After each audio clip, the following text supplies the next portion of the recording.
जैसे ही उसका ये हिस्सा पीछे निकला था, इसमें लगभग 20 गोली ठोकी मैंने, फाड़ के फेंक दिया उसका ये पूरा जुबान। अल्लाह अल्लाह ऐसे चिल्ला रहा है वो, और मैं ठोकता जा रहा हूँ उसमें एक एक धैड़ धैड़ धैड़। आपके ड्रिल्स का मैं फ़ैन हो गया बिल्कुल, जिस हिसाब से आप लोग मूव कर रहे थे स्पेशली। सबसे पहले आपका जो कॉम्बैट ऑपरेशन है जिसमें आपको शौर्य चक्र प्राप्त हो, उसके बारे में। लगभग 200 मीटर ऊपर इस जगह पे हमको 5 उग्रवादियों के सुबह 8 बजे फुटप्रिंट मिले। फुटप्रिंट 1 2 3 में रविंदर और अनिल। इस पेड़ के जस्ट आगे ये उग्रवादी 1 2 3 4 5। इसका हेडशूट लेने के बाद फिर मैंने इसका हेडशूट लिया, दोनों को लगभग 1 मिनट में खत्म कर दिया। ओह वाह। 2 बार यूएन की तरफ से कमेंडेशन कार्ड ले।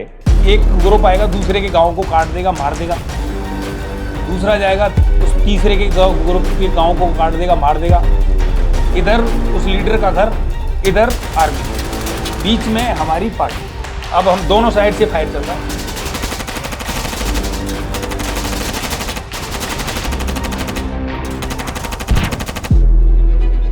आज के डेट पे आप जो हैं, 3 कंपनीज आप चला रहे हैं। अब मैंने देखा कि गारमेंट का काम अच्छा है, बट आपका कोई एक्सपीरियंस गवर्नमेंट नहीं था। मैंने देखा कि जब हम एक कंपनी पे 1 साल में 1 करोड़ रुपया माल बेच सकते हैं तो एक कंपनी और खड़ी कर देते हैं। जिसको ये नहीं पसंद वो वहाँ से ले लेगा, जिससे वो नहीं पसंद वो यहाँ से ले लेगा। चीज़ वही चल रही थी।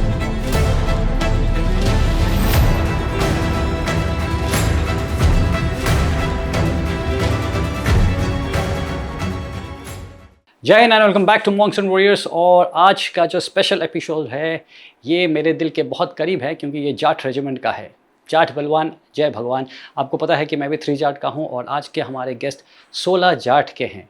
एक जवान, शौर्य चक्र अवॉर्डी, एक नायक। और 16 जाट के बारे में हम किससे सुनेंगे कि 16 जाट इतना स्पेशल क्यों है, उनके वॉरियर्स, उनके हीरोज़ के बारे में हम सुनेंगे। और एक सिंपल जाट जवान की कहानी है कि कैसे वो फ़ौज को ज्वाइन करता है। ज्वाइन करने के बाद में लाइन ऑफ कंट्रोल के पीछे जब वो डिप्लॉयड होते हैं, स्नो में ट्रैक्स दिखते हैं, और कैसे अपने अच्छी टैक्टिक्स से मिलिटेंट्स को न्यूट्रलाइज करते हैं। और इसी के साथ में सिर्फ फ़ौज के अंदर की नहीं, बट फ़ौज के बाहर निकलने के बाद भी 3 सक्सेसफुल कंपनीज़ का मालिक होना। क्या एटीट्यूड होना चाहिए आपको फ़ौज छोड़ने के बाद में इतने सक्सेसफुल होने के लिए। सो ये सबको डिटेल में बात करने के लिए let's just get started with our guest today, Naik Vijay Pal Shaurya Chakra of 16 Jat.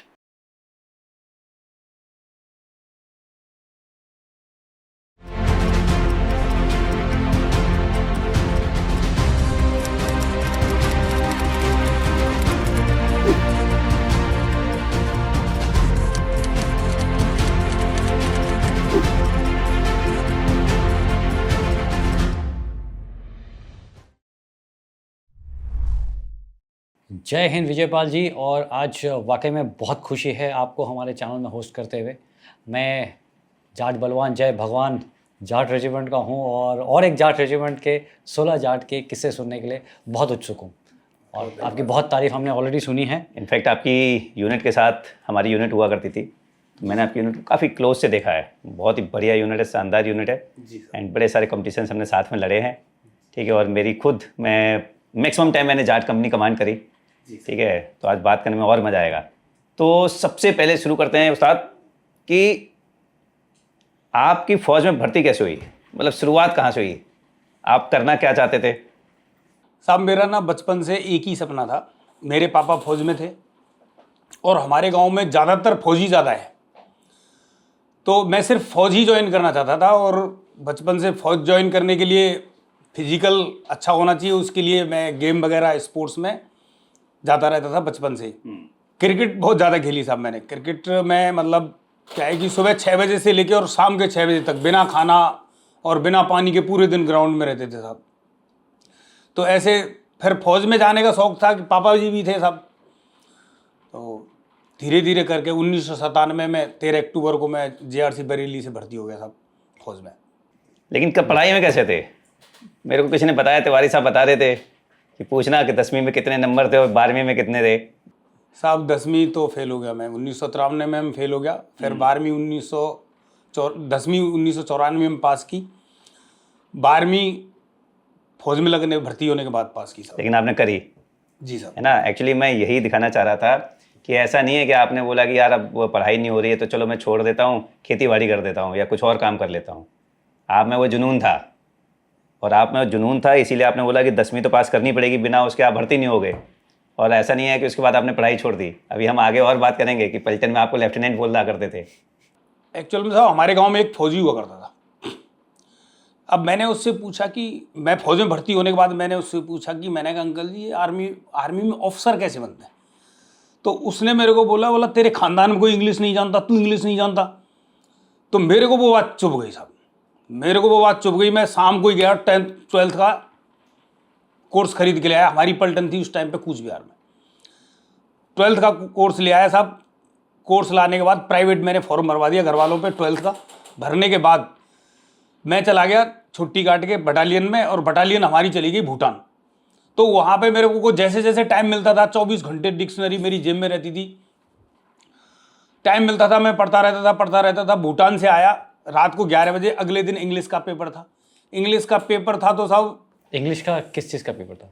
12th class का। क्लास 12। तो मैं उस पेपर में गया तो उसमें मेरे 100 में से आए साहब 30 नंबर, 3 नंबर की ग्रेस लगी। मतलब 12th पास की 3 सब्जेक्टों में ग्रेस के साथ। तो वो जो आग थी मेरे अंदर लगी हुई थी, जिसने मेरे को बोला ना तेरे खानदान में कोई इंग्लिश नहीं जानता, तो उस पे मैं कंटिन्यूअस वर्क करता रहा। और मेरे दिमाग में ये चीज़ थी कि मेरे को अफसर बनना है इंडियन आर्मी में किसी भी हालत में। पढ़ाई चलती रही, 12th पास कर ली। 12th पास करने के बाद फिर मैंने साहब मेरे कंपनी कमांड साहब को बोला, मैंने कहा साहब मैं अफसर बनना चाहता हूँ, मेरे को ACC क्लास के लिए जाना है। तो कंपनी कमांड साहब बोले यार तेरी मार्कशीट में तो नंबर 3 सब्जेक्टों में ग्रेस है, तेरे को कौन देगा? मैंने कहा साहब एक बार हाथ जोड़ के विनती, आप बात करो ना CO साहब से। उस टाइम पे हमारे CO साहब से हमारे कंपनी कमांड साहब ने बात की। CO साहब ने बोला ठीक है इसको एक चांस दे दो, ये क्या करके दिखाता है। मेरे को चांस दिया साहब। 86 कोर्स नंबर था साहब हमारा 86 सकुना के अंदर। HRDC में मैंने वो सकुना HRDC अटेंड की। तो फर्स्ट चांस में ही मैंने ACC पास करके SSB फेस की भोपाल, और उसमें मैं स्क्रीन आउट हुआ। मैं साहब उसमें अफसर तो नहीं बना, मगर मैं तो माइनस में था, बिल्कुल माइनस में। 10वीं फेल, अंग्रेजी में 30 नंबर 100 में से। उस आदमी ने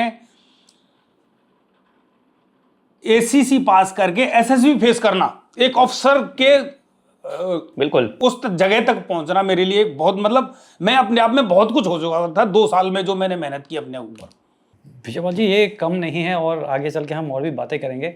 आज के डेट पे आप जो हैं, 3 कंपनीज आप चला रही हैं, किसी ऑफिसर से कोई मतलब भी नहीं, किसी प्रकार से कम है। हम सबको आपसे सीखना चाहिए, और उसके बारे में हम अभी थोड़ा सा बाद में बात करेंगे ना, कि जो आपने कैसे कंपनीज शुरू की हैं, कितने हिम्मत के साथ। जो आपने हिम्मत फोर्सेस में दिखाया है, उससे ज़्यादा हिम्मत आपने फोर्सेस को छोड़ने के बाद बाहर दिखाया।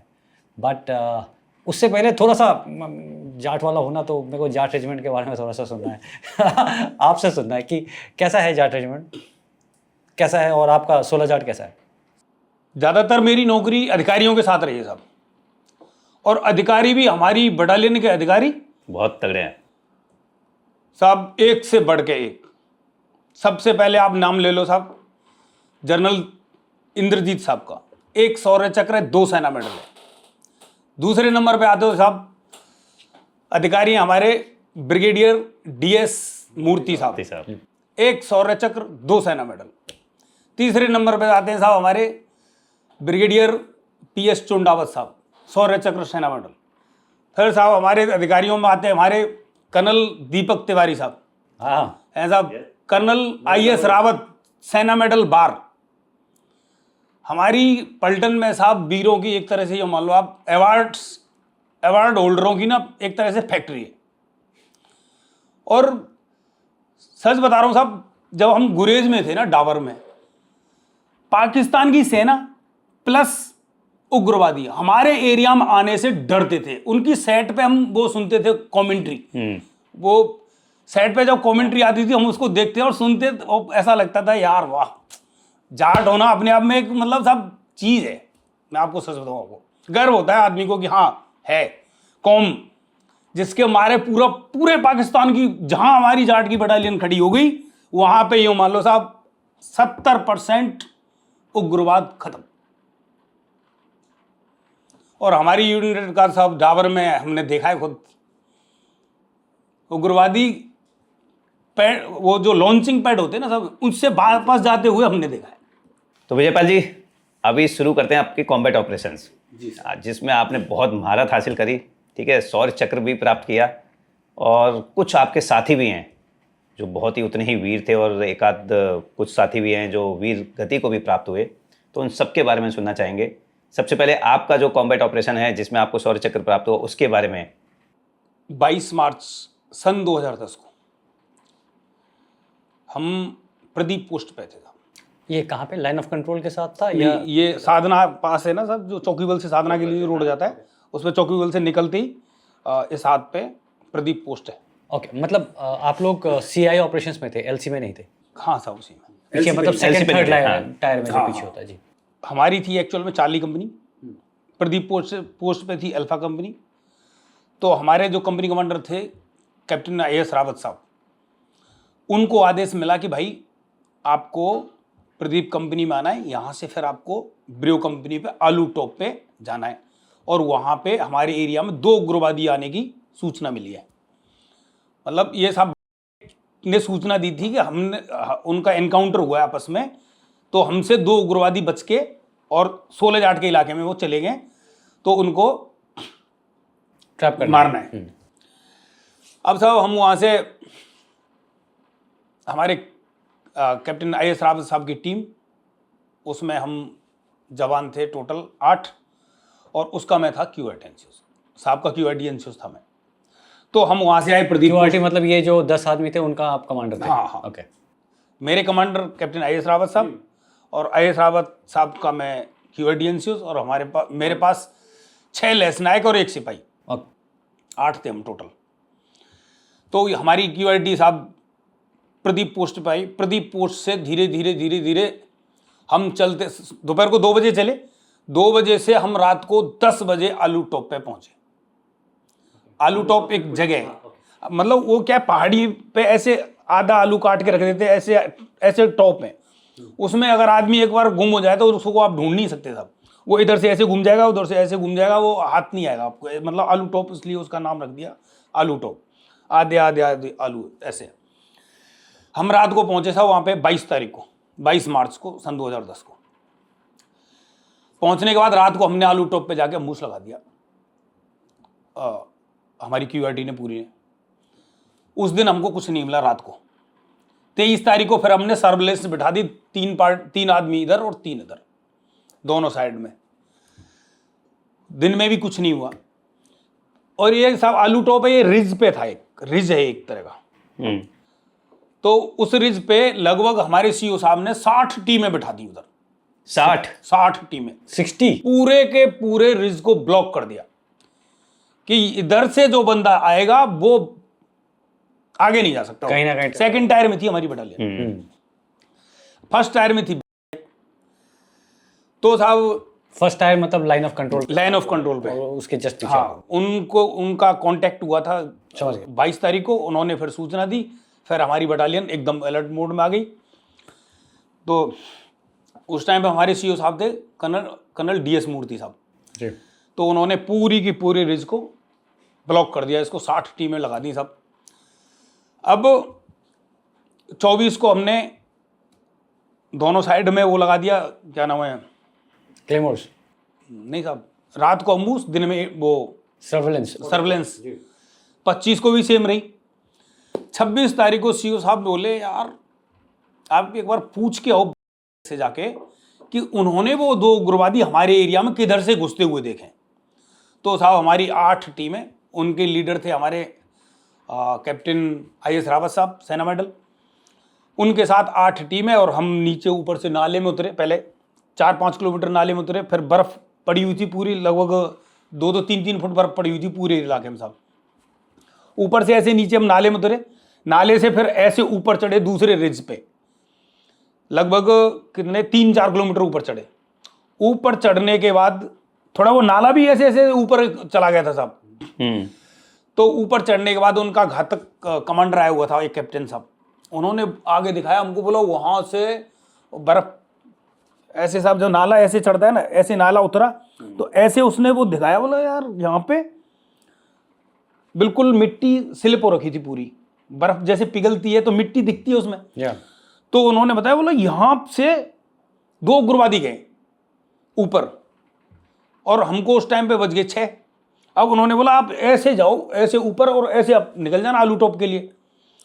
और हम इधर से पहले ही हम इधर 4 किलोमीटर ये और 4 किलोमीटर ऊपर ये हमको जाना था वापस रात को। जाना था मतलब इधर आप जहाँ से आए हैं उधर से जा सकते हाँ, हैं उसी रास्ते या जहाँ से ये बता रहे हैं ये उधर से बता जा रहे हैं, सकते या तो उस रास्ते से जाओ या फिर आप जिस रास्ते से आए हो उससे जाओ। अब साहब उस निशान को देख के, क्योंकि मेरी सर्विस लगभग 8 साल थी बर्फ की, मैंने कहा साहब अगर ये उग्रवादी होते तो ये घातक प्लाटून का कमांडर बोल रहा है हमको कि ये उग्रवादी थे, इसने मारे क्यों नहीं। और ये निशान है भालू के। रावत साहब को मैंने कहा ये भालू के निशान है साहब, भालू ऐसे जंप करके चढ़ सकता है, ऐसे खड़ी चढ़ाई थी साहब बिल्कुल। अगर कोई भी आदमी जाएगा तो या तो हाथ टेकेगा उसमें, चढ़ ही नहीं सकता। मैंने कहा साहब हम इस रास्ते से नहीं जाएंगे, हम जिस रास्ते जाए उसी रास्ते से वापस चले जाएंगे। तो साहब रात के 12 बजे हम दोबारा पहुँचे वापस अपनी कंपनी में, और वहाँ पे जाके पसीना सुखाया पूरे, रात के 12 बज गए, पूरे ड्रेस फ्रेस सब पसीना पसीना।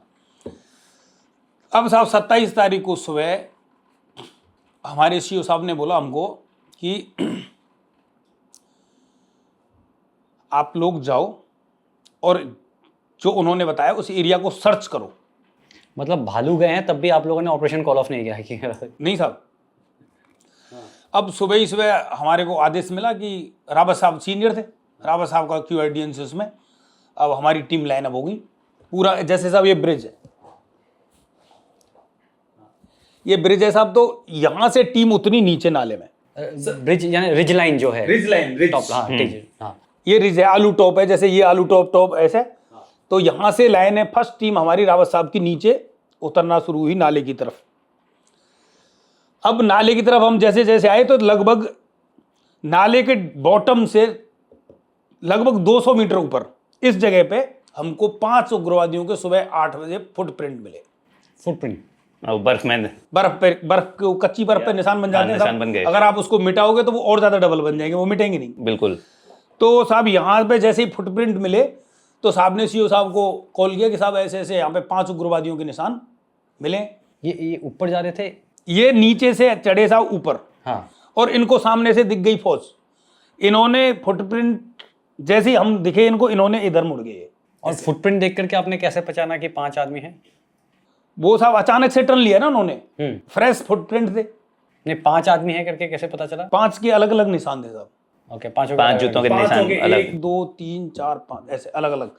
जैसे ही फौज दिखी तो वो एक ऐसे अलग अलग हो गए साहब, और फिर वो एक ही पगडंडी पे ऐसे चल दिए। जैसे ये फुटप्रिंट है साहब, एक ये फुटप्रिंट है ये, तो ऐसे वो चलने लग गए। अब हम जब आए तो हमारे सीओ साहब को अपन ने रिपोर्ट किया, हमारे रावत साहब ने सीओ साहब को बता दिया था कि भाई साहब ऐसे ऐसे 5 उग्रवादियों के वो 5 आदमियों को फुटप्रिंट मिले। सीओ साहब ने बोला कि इनका पीछा करो आप लोग। जैसे ही साहब ने पीछा के लिए बोला तो फिर साहब, अभी सुबह का समय है, सुबह 8 साढ़े 8 बजे की बात है, 8:30 9 बज गए होंगे साहब लास्ट। तो इन फुटप्रिंटों पे रावत साहब और उनके साथ 3 जवान और फुटप्रिंट पे चल रहे साहब। इनके ठीक 50 मीटर आगे और 50 मीटर ऊपर ऐसे क्रॉस में मैं और मेरे साथ 2 जवान और, अनिल और रविंदर, हम तीनों आदमी 50 मीटर ऊपर 50 ही मीटर आगे, ताकि हमको ये सामने का इलाका दिखता रहेगा। तो जहाँ से रावत साहब जा रहे हैं आप उनके आगे और पूरा ऐसे आगे साहब 50 मीटर आगे, ताकि हम यहाँ से मेरे को ये पूरा इलाका पहले ही दिख जाएगा रावत साहब के आने से पहले। तो हम आपस में सीटी और सेट दोनों से ही कांटेक्ट में थे।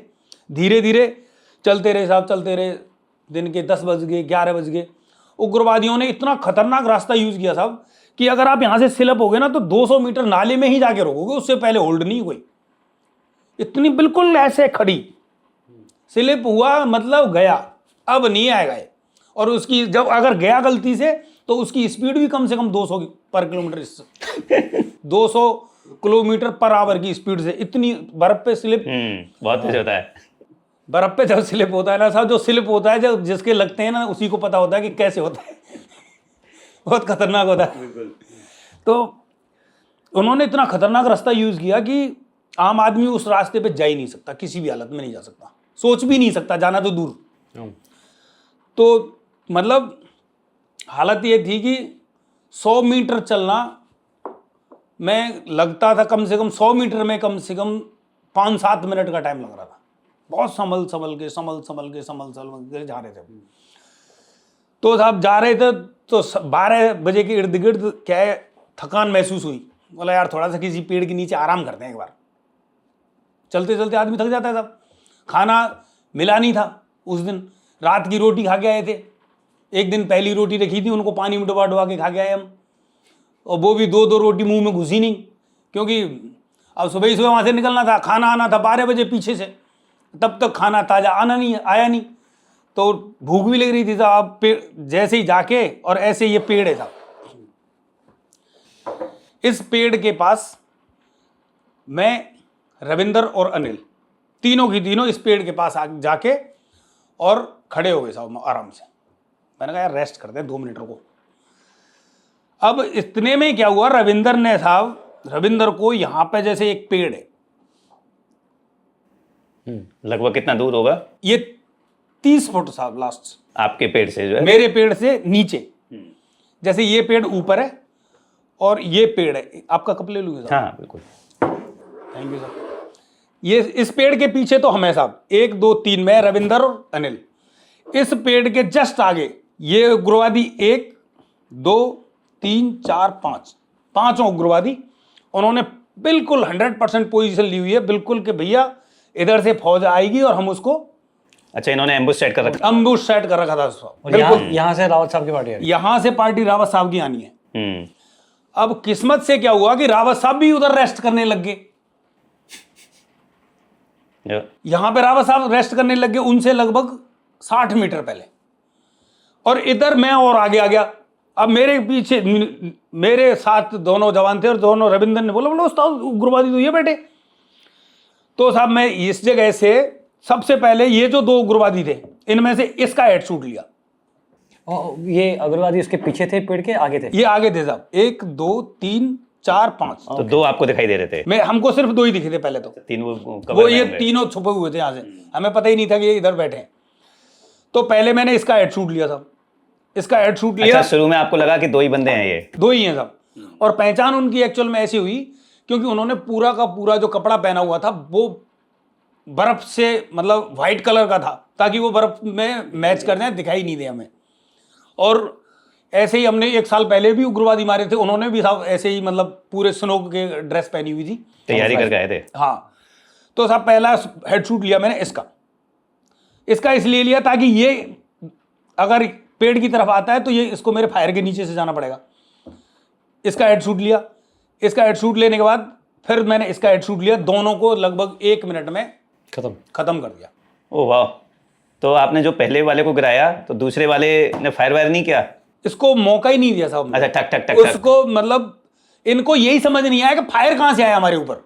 ये तो तैयार बैठे थे नीचे मारने के लिए, वे इनका तो ध्यान था उधर कि भैया उधर से फौज आ रही है, उनको हम ठोकेंगे, और पीछे से आ गए हम। अब पहले मैंने इसका हेड शूट लिया, फिर इसका लिया साहब। अब क्या हुआ, इन उग्रवादियों ने ये जो 3 बैठे थे, हमें नहीं पता था, ये दिखे नहीं साहब, बहुत मोटा पेड़ था, तो ये फायर कर रहे हैं अंधाधुंध, इनको पता ही नहीं किस पे फायर करना है, कहाँ पे फायर करना है। अच्छा, मतलब चारों तरफ कर रहे हैं? हाँ, ऐसे ही वो जहाँ जाए वहाँ जाए। तो जैसे ही फायर खुला, ये 2 उग्रवादी मरे, पहाड़ियों में आवाज़ गूंजी, तो सारी पार्टियां एकदम अलर्ट हो गई। पार्टियां अलर्ट हुई तो आपने किसी को बताया था नहीं था अभी तक? साहब आपने किसी को अभी तक बताया वगैरह नहीं था? नहीं। रिपोर्ट नहीं किया था? किसी को नहीं बताया था। वो तो एक्चुअल में साहब कहानी ये हुई कि मैंने फायर इसलिए खोला कि अगर मैं फायर नहीं खोलता तो मेरे को तो ऐसा लग रहा था कि रावत साहब अभी इनके सामने आने वाले पहुंचने वाले हैं। पहुंचेंगे। अब रावत साहब, मैं गोली चलाऊंगा इन उग्रवादियों पे, गोली लगेगी रावत साहब के, और रावत साहब गोली चलाएंगे उग्रवादियों पे, गोली लगेगी हमारे, हम क्रॉस फायर में आपस में ही मर जाएंगे। इसलिए मैंने किसी को बताना पूछना ये कुछ नहीं सोचा ही नहीं मैंने। हो सकता है आप टाइम लगाए तो आपको नहीं दिख रहा है, लेकिन यहाँ से हो सकता है कि रावत साहब दिख जाते और ये फायर खोल देते पहले। वो तो सब तैयार बैठे थे, बिल्कुल एग्जैक्टली बिल्कुल बिल्कुल पोजीशन में थे, उन्होंने अम्बूश सेट किया हुआ था कि फौज आएगी और हम ठोकेंगे। और मगर वो हमारी टेक्निक थी, लड़ाई की सिखलाई थी, जो कि समय और उसको पकड़ के और हमने पहले ही साफ कर दिया उनको। अब साहब ये जो 3 उग्रवादी थे ये हमको नहीं दिखे, इन्होंने फायर करना शुरू कर दिया। इनमें से एक ने क्या किया कि यूबीजीएल में ऐसे AK-47 निकाल के पेड़ से बाहर AK-47 निकाली, उसमें यूबीजीएल में ग्रेनेड डाला, और उसने जैसे ही ऐसे किया तो रविंदर ने मेरे को बोला उस्ताद उग्रवादी ने यूबीजीएल में ग्रेनेड डाल दिया। तो जैसे ही ग्रेनेड का नाम लिया मेरे को याद आ गया, मैंने कहा तू तेरे वाला ग्रेनेड फेंक, मैं तेरे को सपोर्ट फायर देता हूँ। इस पेड़ के ऊपर मैं यहाँ से सिंगल शॉट से फायर करता रहा उसको, टाक टाक टाक टाक ऐसे सिंगल शॉट से, ताकि ये बिजी रहे, या मतलब ये पीछे रहेगा, कोई हमारी तरफ कोई हरकत नहीं करे। और इधर रविंदर ने अपना ग्रेनेड फेंका, फिर मैंने मेरे वाला ग्रेनेड भी रविंदर को दिया, मैंने कहा तू इसको भी फेंक, मैं फिर भी फायर कर रहा हूँ, ले तू फेंक इसको, सही फेंक, इस उग्रवादी के सामने पड़ना चाहिए। तो वो उसने दूसरा फेंका, वो भी इफेक्टिव नहीं हुआ। अब तीसरा ग्रेनेड रह गया एक अनिल का। अनिल को मैंने बोला पहले तू फेंक, अब मैं सिंगल शॉट फायर कर रहा हूँ, इस पेड़ पे चल। तो साहब अनिल ने जैसे ही वो ग्रेनेड फेंका तो वो ग्रेनेड गिरा उनके आगे, सही जगह पे।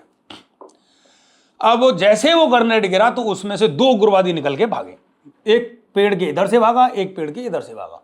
इधर से अनिल ने, इधर से रवि ने, दोनों ने उन दोनों को चेप दिया, खत्म, गिरा, दोनों मर गए, 4 हो गया, 4 हो गए। अब क्या हुआ, ग्रेनेड फटा या सिर्फ गिरा था? वो ग्रेनेड फटा भी और फटने के साथ ही वो भाग लिए वहां से, दोनों ही केस एक साथ हुए। उन्होंने, उनको पता है वो ये फटेगा, वो भाग ली, इधर से फायर भी किया और ग्रेनेड भी फटा, दोनों ही काम हुए। तो वो दोनों मर गए साहब, मरे नहीं, घायल हो गए, जो भी हुआ उनका। अब रह गया साहब एक 5वां उग्रवादी। इधर हो गया हमारा साहब अम्युनिशन खत्म, एक लास्ट मैगजीन रह गई हमारे पास, तीनों की तीनों ग्रेनेड गए, 2 मैगजीन गई, और 2 मैगजीन गई, एक लास्ट मैगजीन रह गई हमारे पास। अब मैंने उन दोनों को बोल दिया भाई साहब लास्ट मैगजीन है, अब सिंगल शॉट ब्रस्ट को चेंज कर लो, सिंगल शॉट फायर करना है। इधर मैंने साहब सेट पे फिर मैंने कंपनी कमांडर साहब से कांटेक्ट किया, तो मैंने रावत साहब को कांटेक्ट किया सबसे पहले। तो मैंने कहा विक्टर फॉर रोमियो ओवर। अब रावत साहब का सेट ही नहीं मिले, क्योंकि हमारा अम्युनिशन खत्म हो गया साहब, टेंशन शुरू हो गई। अब क्या है ना, रावत साहब तो यहाँ बैठे होंगे डेप्थ में नीचे, हाँ ही, और वो जो है जब तक लाइन ऑफ साइड है, कई बार वो प्रॉब्लम की वजह से वो कनेक्ट नहीं हो पाता है। तो रावत साहब से कांटेक्ट नहीं हो रहा है साहब। फिर मैंने ब्रियो कंपनी के कंपनी कमांडर साहब को कॉल किया, उसने भी नहीं उठाया। फिर हमारे एक सीनियर जो साहब थे उनको कॉल किया, उसने भी नहीं उठाया। अब मेरे डाउट हो गए एकदम, मैंने कहा यार तेरा सेट काम नहीं कर रहा, मेरे को ऐसा लग रहा है। फिर मैंने अननोन कॉल किया, मैंने कहा मैं नायक विजयपाल बोल रहा हूँ, चार्ली कंपनी 16 जाट का, और मेरा अम्युनिशन खत्म हो गया है, मेरे को एक ही मैगजीन चाहिए, मेरे को LMG चाहिए, और जल्दी से जल्दी चाहिए, हैंड ग्रेनेड भी चाहिए। हैंड ग्रेनेड भी फेंक दिए हमने। तो साहब ये आवाज़ मेरी हमारे रावत साहब ने सुन ली, और रावत साहब को मैंने सेट पे ही बोला उनको, मैंने कहा साहब आप जहाँ जिधर से आए हो उन पर 50 मीटर पीछे हटना, पहले 50 मीटर ऊपर चढ़ना, 50 मीटर ऊपर चढ़ के मेरे फुटप्रिंट मिलेंगे, उनसे ही मेरे पास आना आप, और दूसरा कोई रास्ता यूज मत करना। अब CO साहब का कॉल आ गया साहब मेरे पास कि 154 विक्टर ओवर। मैंने कहा victor over okay, pass over सब। बोला व्हाट्स हैपनिंग। मैंने कहा साहब वी हैव किल्ड 4 टेररिस्ट, एकदम इंग्लिश में, 1 is remain and rest is all okay. तो मैंने ऐसे CO साहब को रिपोर्टिंग देने के बाद, अब साहब जो 5वां उग्रवादी था उसने क्या सोचा कि ये पूरा का पूरा फायर इधर से आ रहा है, क्योंकि 4 की 4 डेड बॉडी इधर पड़ी थी, 3 इधर और 1 इधर, तो इधर से आ रहा है। तो ये फायर, ये इसने क्या है, अपनी कमर, पेड़ के बाहर कमर निकल गई पीछे, सर पेड़ के अंदर है, पैर पेड़ के अंदर है, ये वाला हिस्सा उसका पीछे निकल गया। अच्छा, जैसे उसका ये हिस्सा पीछे निकला साहब, इसमें लगभग 20 गोली ठोकी मैंने, फाड़ के फेंक दिया उसका ये पूरा जुगाड़। अल्लाह अल्लाह ऐसे चिल्ला रहा है वो, और मैं ठोकता जा रहा हूँ उसमें, एक एक धैड़ धैड़ धैड़। नहीं, वो कर क्या रहा था वो एक्चुअल में क्या है, वो उसने सोचा फायर इधर से आ रहा है, पेड़ के इधर से। अब वो पीछे खिसक गया इधर, इस फायर से बचने के लिए वो इधर पीछे खिसक गया। अब वो पीछे खिसकते ही वो मेरे उसमें रेंज में आ गया, तो मैंने उसको उसमें 20 गोली मारी, उसको मार दिया साहब उधर ही। अब साहब क्या हुआ कि ये सारी कार्रवाई तो चली रही थी, 5वां उग्रवादी भी मर गया। इधर से रावत साहब को जो मैंने सेट पे पास किया था, तो अब रावत साहब आते हैं हमारे पास। बोला, पहले तो रावत साहब आए, कैप्टन रावत साहब, उन्होंने देखा कि यार तुम सब ठीक हो। पहले हमको देखा, फिजिकली चेक किया उन्होंने कि तुम ठीक ठाक हो। मैंने कहा साहब हम सब बढ़िया है, कोई दिक्कत नहीं है। अब साहब क्या हुआ, रावत साहब ने क्या किया, जैसे यहां पे उग्रवादी हैं, तो रावत साहब यहां से सीधे गए इधर और यहां से फायर करना शुरू किया। अब मैंने कहा साहब ऐसे मत करो, आप इधर आओ, नहीं तो गलत हो जाएगा यहाँ पे, क्योंकि इतना शानदार ऑपरेशन हुआ है, अभी तक हमारा किसी प्रकार कोई नुकसान नहीं है, आप थोड़ा सा शांति बरतो, हम करेंगे इसको। तो फिर रावत साहब को फिर उल्टा बुलाया हमने। उल्टा बुलाने के बाद फिर मैं और रविंदर दोनों यहाँ से लगभग एक नाला क्रॉस करके 50 मीटर दूर दूसरी जगह पे, इधर से रावत साहब को बोला, यहाँ से अनिल और रावत साहब ने दोनों इस पूरे एरिया को कवर कर सिंगल शॉट से कवर करके रखा। इसके नीचे एक गड्ढा और था, वो वहाँ खतरा था, वहाँ पे ऐसा लग रहा था कि कहीं इसमें छुप नहीं रहे हो और उग्रवादी तो नहीं है। 5 तो मर गए, मगर फिर भी ऐसा लग रहा था कि कहीं और नहीं हो, पता नहीं ना अभी। वहाँ पे छोटी छोटी झाड़ियाँ थी साहब। तो फिर यहाँ से हम नाला क्रॉस करके दूसरी साइड में गए, दूसरी साइड में जाके फिर देखा कि हाँ बिल्कुल क्लियर है। फिर साहब हमने फिर रावत साहब को बताया कि साहब अभी कोई मूवमेंट नहीं है। जैसे मरे हुए उग्रवादी को फौज की एक ड्रिल होती है ना, जिस हिसाब से उनको सर्च किया जाता है प्रॉपर तरीके से, उसमें फिर हमको सर्च के दौरान हमको मिली 5 AK, 23 AK-47 की मैगजीन, एक पिस्टल, 23 मैगजीन साहब, एक पिस्टल की 3 मैगजीन 50 राउंड और AK-47 के 800 राउंड जिंदा, 5 मैप, 5 कंपास, 5 GPS और बादाम काजू किशमिश, इतने पराठे खाना, आग जलाने वाली टिक्की और गरम कपड़े, बहुत सारा आइटम मिला सब। वो पूरा का पूरा लेके और उनको अच्छे से सर्च किया, 5 के 5 उग्रवादियों को वहाँ से उठा के और सीधा हम हेडक्वार्टर में ले आए साहब। उस ऑपरेशन में 2 शौर्य चक्र, 1 सेना मेडल, 6 COS और 5 GOC अवार्ड मिले थे हमारी बटालियन को। बहुत बढ़िया, बहुत बढ़िया, बहुत ही अच्छा ऑपरेशन है आपके ड्रिल्स Yes. का मैं फैन हो गया बिल्कुल, जिस हिसाब से आप लोग मूव कर रहे थे स्पेशली। दूसरा आप ये देखो सर कि 3 लोगों की टीम थी आपकी, आपके साथ 2 जवान और थे, है ना, और इंडिपेंडेंटली आप लोगों ने पूरा ऑपरेशन एग्जीक्यूट किया। दूसरी तरफ से भी वो जो कोऑर्डिनेशन होता है ना, नहीं तो इस तरह के ऑपरेशन में क्या होता है कि कई बार हड़बड़ी मच जाती है, आपस में कन्फ्यूजन हो जाता है। तो बहुत ही अच्छा कमांड कंट्रोल था, बहुत ही अच्छा फायर कंट्रोल था, बहुत ही अच्छा ऑपरेशन। उस्ताद आपने UN टेन्योर काटा, वो भी 14 गढ़वाल के साथ। आपके गैलेंट्री अवार्ड की वजह से आपका सिलेक्शन हुआ, मेरिट बनी और सिलेक्शन हुआ, और आप 14 गढ़वाल के साथ गोमा गए। इनफैक्ट हम दोनों भी गोमा में ही थे, कॉन्गो में हमने UN टेन्योर काटा अपना, और वहाँ पे भी आपको 2 बार UN की तरफ से कमेंडेशन कार्ड मिले। तो उसका क्या? उसमें साहब 14 गढ़वाल के साथ गया, आर्मी हेडक्वार्टर ने मेरे को भेजा था। बहुत अच्छी बटालियन थी नहीं साहब, है बहुत अच्छी लोग हैं, बहुत ही कोऑपरेटिव लोग हैं उस बटालियन के अंदर। आज भी मेरा मतलब सभी से बातचीत होती रहती है, उनका रेजिंग डे वगैरह आता है तो सबसे मेरी रामाकृष्णा होती रहती है, साहब लोगों से भी होती है साहब। उसमें एक दिन क्या हुआ साहब कि थोड़ा सा UN का माहौल क्या पाया आपने, कहाँ पे थे और क्या प्रॉब्लम थी, थोड़ा उसके बारे में बता दीजिए। एक्चुअल में साहब UN जो कॉन्गो है उसके अंदर क्या है, उग्रवादी ग्रुप है।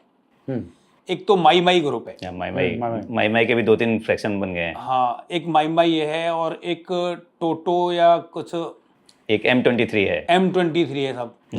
2 ग्रुप है ये, एक ग्रुप और है, 3 ग्रुप हैं, अलग अलग मतलब लोग इनको हैंडल करते हैं। तो ये क्या करते हैं साहब, वहाँ पे एक ग्रुप आएगा दूसरे के गांव को काट देगा, मार देगा, दूसरा जाएगा उस तीसरे के ग्रुप के गांव को काट देगा, मार देगा, तो ये बाहर की जो राजनीति, इंटरनेशनल राजनीति है, उसकी वजह से ये स्टेबिलिटी उसमें कोंगो में लोग होना नहीं देना चाहते, और उसी की रक्षा के लिए अपनी यूएन फोर्स वहाँ पे जा रखी है। और वहाँ पे बहुत ही गरीबी है उस देश के अंदर, और वैसे नेचुरल बहुत है वहाँ पे, जैसे कि आपके सोना है, हीरे हैं, या नेचुरल रिसोर्सेज हैं वो बहुत हैं। मौसम भी अच्छा है वहाँ का। गोमा में एनटोटो जो गोमा के अंदर टी फैक्ट्री नाम की जो कंपनी है उसमें हम रहते थे सब। तो उसमें एक दिन क्या हुआ साहब कि वहाँ का एक लीडर है, एक लीडर और वहाँ के किसी ग्रुप के साथ मिलके उनमें मतलब आपस में उसने किसी उग्रवादी ग्रुप को बुलाया, और उस लीडर की खुद की पुलिस और इधर उनकी कांगो की डीआरसी की आर्मी, उन इधर उस लीडर का घर, इधर आर्मी, बीच में हमारी पार्टी, उसका मैं साहब गाइड। अब हम दोनों साइड से फायर चल रहा है। अब पार्टी बीच में आप लोग बीच में क्यों, किस लिए गए थे? हम तो वहाँ पे गए थे साहब देखने के लिए कि वहाँ पे क्या मूवमेंट हो रहा है। हमें कोई इंट मिली थी हमारे कंपनी गवर्नमेंट साहब को, तो उसका मैं था गाइड। अब जैसे ही हम वहाँ पे पहुंचे फायर फाइटिंग शुरू हो गई। गाइड मतलब जो सबसे पहले चलता है? यस यस यस, मैं सबसे आगे था, मेरे पीछे 2 जवान और थे, उनके पीछे कंपनी कमांडर साहब, हमारी लगभग 12-13 आदमियों की टीम थी साहब। अब जैसे ही फायर खुला तो एकदम सबके होश उड़ गए, क्योंकि हम बीच में थे।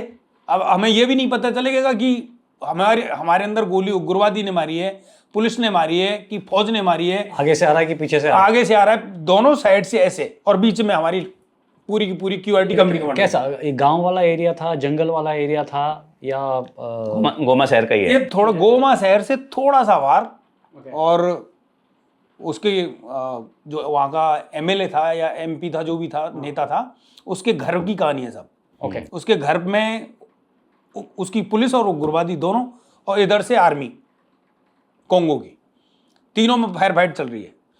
अब बीच से, अब मैंने क्या किया, आड़ हमारे पास थी कितनी, इतनी आड़, मतलब इतनी आड़ थी हमारे पास। किस चीज की आ रही है? मतलब दीवार थी दोनों साइड में। Okay. बीच रास्ते में थे हमारी पूरी को पूरी, मतलब गोली रोकने वाला? हाँ, इतनी आड़ थी। अब मैंने कहा कि यहाँ से निकलना है तो एक ही रास्ता है, मैं आप लोगों को सपोर्ट देता हूँ। मतलब पूरी टीम 12-13 आदमी है, हर आदमी एक दूसरे को सपोर्ट देगा, सिर्फ मेरे पीछे वाला खड़ा होगा और वो सबसे पीछे जाके लग जाएगा।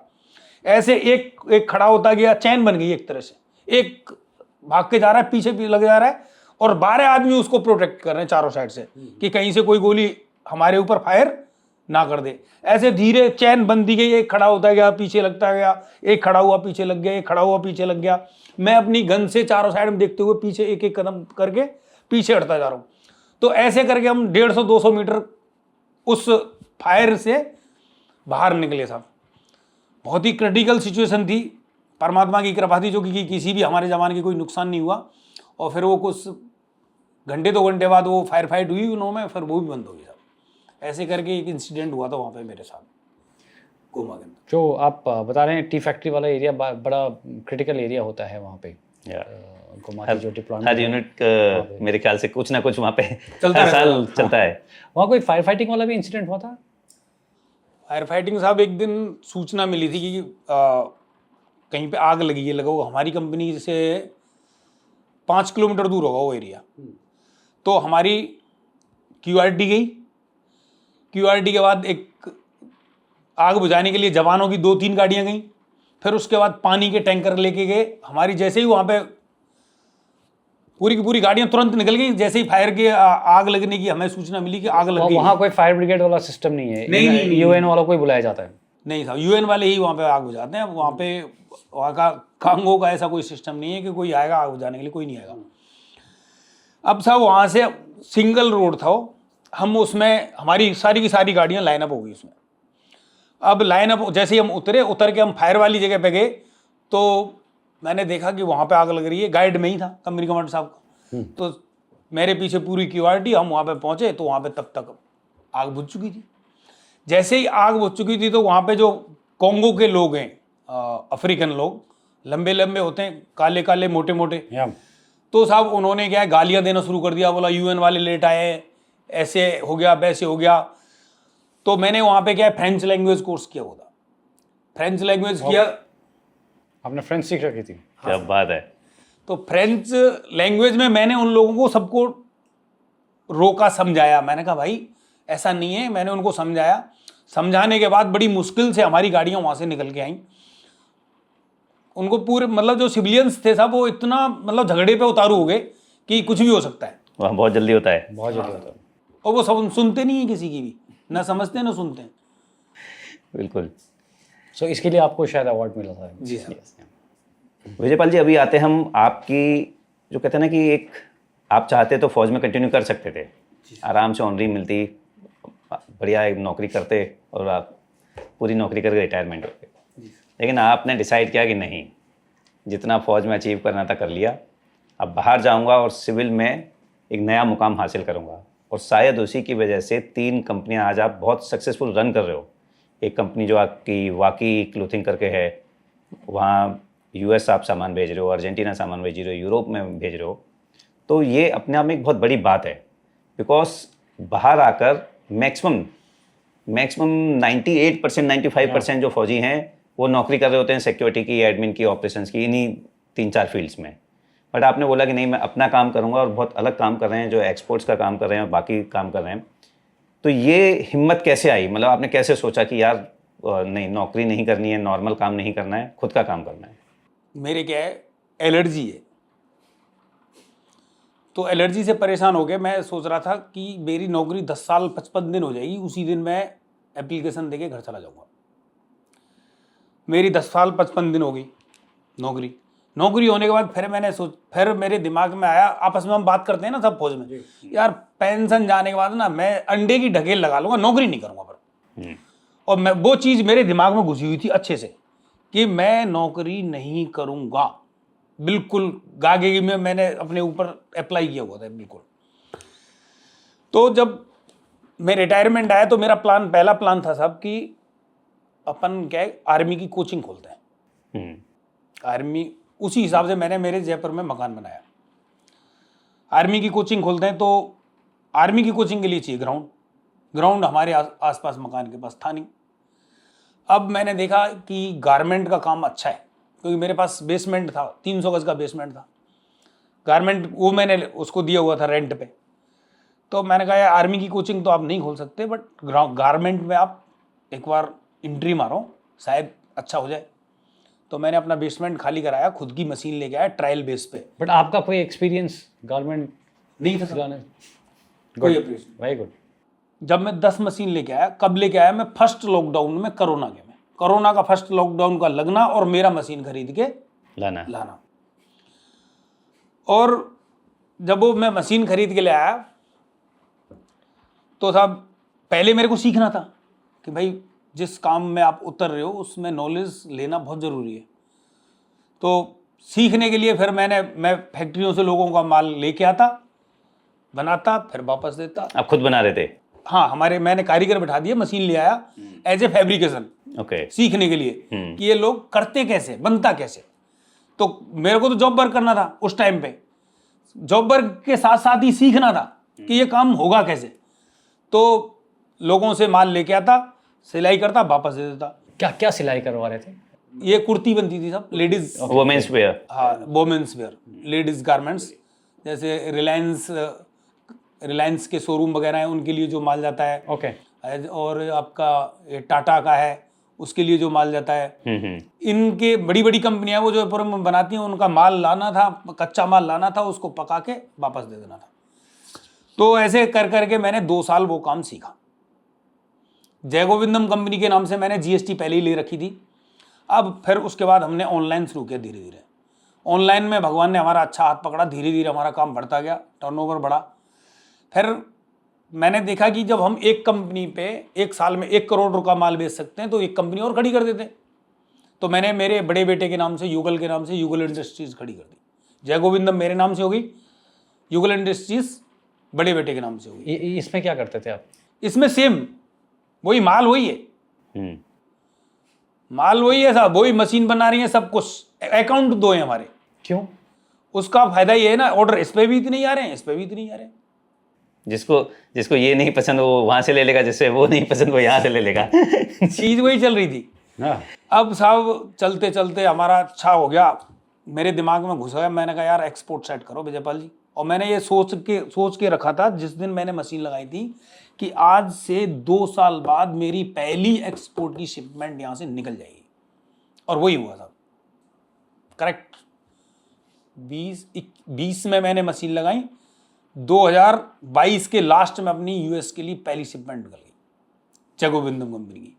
ये डिमांड जनरेट कैसे किया यूएस में, या खुद अमेजोन या वैसे? नहीं साहब, यहाँ पे मैंने लिंक लगाए, जो जो लोग करते हैं, जो जो काम करवाते हैं, उनसे मुलाकात की, कैसे शिप होगा, कैसे शिपमेंट बनेगी, कैसे भेजना है, कितने पैसे लगेंगे, पूरा का पूरा कैलकुलेशन ग्राउंड पे पूरा काम किया। धीरे धीरे पहले 1 बॉक्स गया, फिर 3 गए, फिर 7 गए, फिर 12 गए, फिर 20 गए, ऐसे धीरे धीरे वो बढ़ता रहा।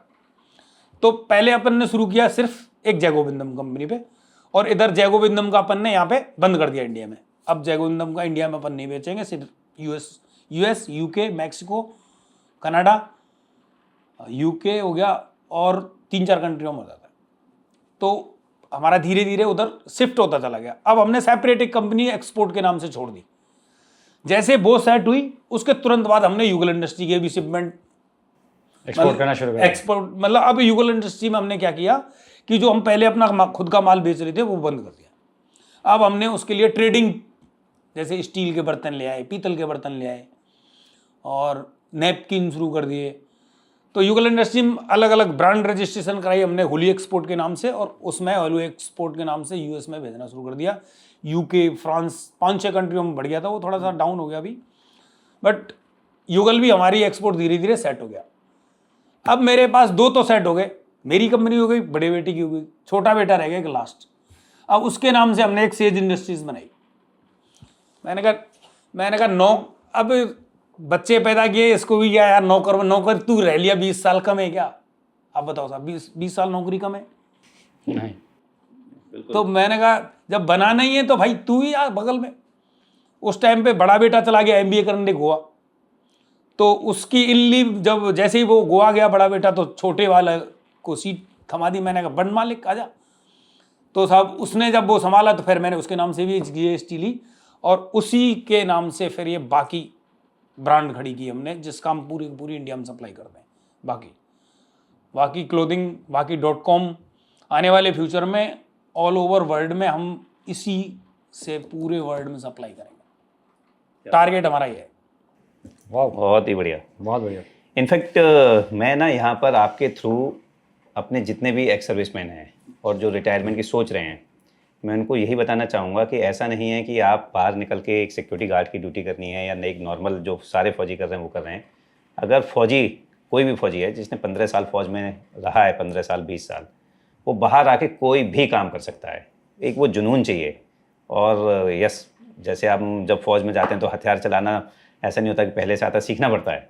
कोई ऑपरेशन करते हैं तो रैकी करनी पड़ती है, तो इसके लिए भी आपने जो मेहनत करी वैसे उनको भी करनी पड़ेगी, लेकिन सफलता मिलेगी। मतलब मुझे ये है कि अगर आप लगे रहोगे तो 100% सक्सेस मिलेगी, और आप जीता जागता प्रमाण बैठे हुए सामने। साहब अगर कोई भी सैनिक आता है वो कुछ ना कुछ सोच के आता है वहाँ से कि भाई मैं पेंशन जाने के बाद ये बम बनाना है, मेरे को जॉब करना है तो जॉब का सोच के आएगा, और जिसको बिजनेस करना है तो बिजनेस का सोच के आएगा। बिजनेस एक्चुअल में फौजी आदमी क्या है, बहुत सारे लोग ऐसे हैं, सब नहीं, बहुत सारे लोग ऐसे हैं जो रिस्क लेने से डरते हैं।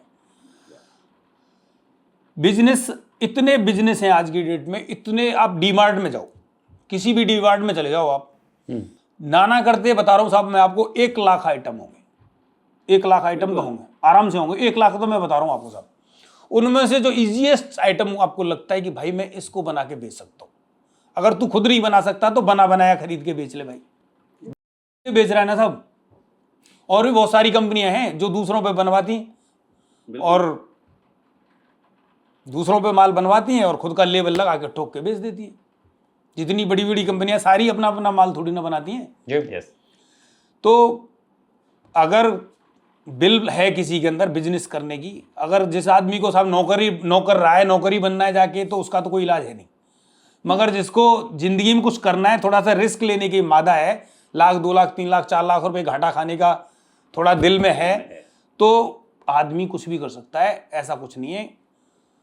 मगर आदमी को खुद को रिस्क लेने की थोड़ी सी क्षमता बिल्कुल।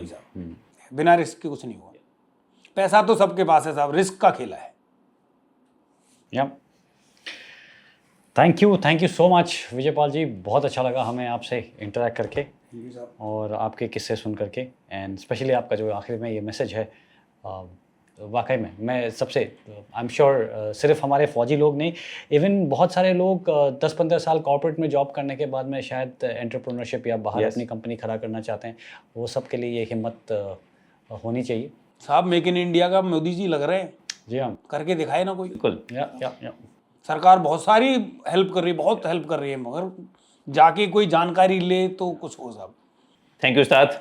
और हम दोनों चाहते हैं कि आप और बाकी हमारे जितने भी एक्स सर्विसमैन हैं इसी तरह से उन्नति करते रहिए, और आपके जो दोनों बच्चे हैं उनकी, आपने जैसे बताया कि आप रिलायंस के लिए और बाकी चीज़ों के लिए पहले सामान बना रहे थे, मतलब आपका ब्रांड खुद अपने आप में एक इतना बड़ा नाम बने कि हमें फ़ख्र हो।